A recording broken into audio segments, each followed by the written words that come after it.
Hi y'all, it's Evelyn Kinwoman coming to talk to y'all. I don't even know where the camera is so I can look at it. Let me look because my phone is broken. So there we go. Okay, found you. So it's Evelyn Kinwoman. Hi. One of my goals this year is to really just post and share and hopefully have a conversation with you or with myself until I get where I need to get, which is basically to the core and the root of me. It's a year of transitioning. It's a year of, actually, it's not a year of transitioning. It's a year of stepping into, for me. 2019 was the transition. 2020 is stepping into and walking fully into it. What do I mean by that? So I got divorced in 2019.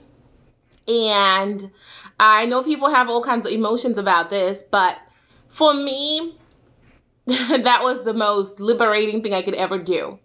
Not only liberating as far as being outside of marriage, but actually stepping into my truth, what I want out of life, how I want to live life, how I want to move in this world.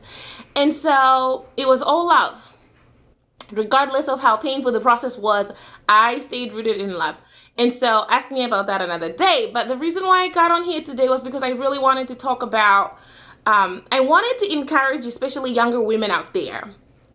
Younger women who are looking to get into marriage or who are already in marriage or who are stay-at-home moms and you're trying to figure yourself out, what can I do to get myself creative, to get myself out there, because the truth of the matter is you should never stop learning. You should never stop growing. You should never stop reaching. You should never stop. And not everybody wants more money. But if flexibility is what you want, then you have to work towards that. If authenticity in any environment, whether it's professional or creative or whatever, if authenticity is what you want, then you have to work towards that. And so when I say you have to keep working, you have to keep reaching, that's what I mean. Define what works for you. Define what you want for yourself. Define how you want to be in this life, how you want to move, how you want to feel when you walk in rooms. Oh my gosh, can we just talk about that for a moment? How do you want to feel when you walk in spaces? Do you want to hide behind the walls or trail around the walls? This house of mine, do you want to go 1, 2, 3 around the wall so that nobody notices that you're even there? Or do you want to walk in spaces and bring peace? Or do you want to walk in spaces and have people just go, man, I would love to hear what she has to say or get to know her or to be in her presence? What is that thing? What is that thing?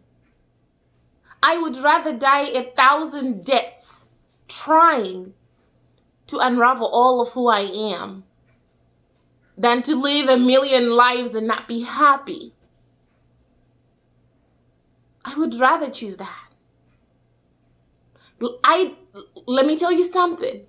When you live your life playing a character in not just other people's lives, but your own life, when you live your life trying to identify who you are, when you are so much more than one identity, one layer, one role, you will never, ever, ever find all the beauty that lives within you.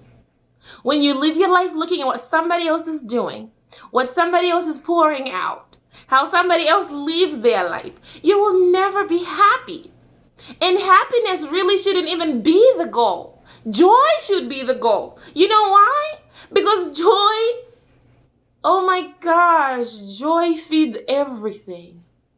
Even when you're the most sad, joy feeds everything. At my lowest, there were moments when I would be in the middle of company and friends, and I would be laughing so heartily, I would be laughing with my entire being, but deep down I was sad. Deep down I was sad. But you know what happened? Joy reminded me that that was okay too. That I could be in the middle of laughter and also feel deep sadness. Because it was the time and a place and a season for that. But what I had to do was define for myself,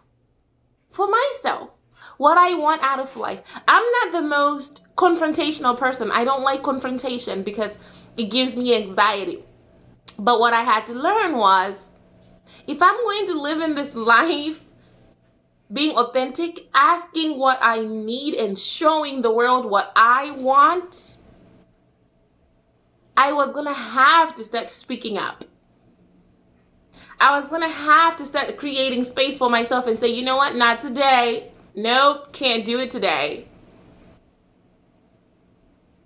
It's been a process, but it's not a process that started today or yesterday. I've been at it for the last 5 years of my life.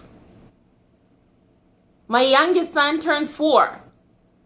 My middle one turns 6 this month. My oldest turns 8. 8 years at motherhood, and I am just now in this place where I feel like I am existing both as a mother, in both elements, as a mother and as a woman and as Evelyn, because I did that work. I'm doing that work, and I will continue to do that work.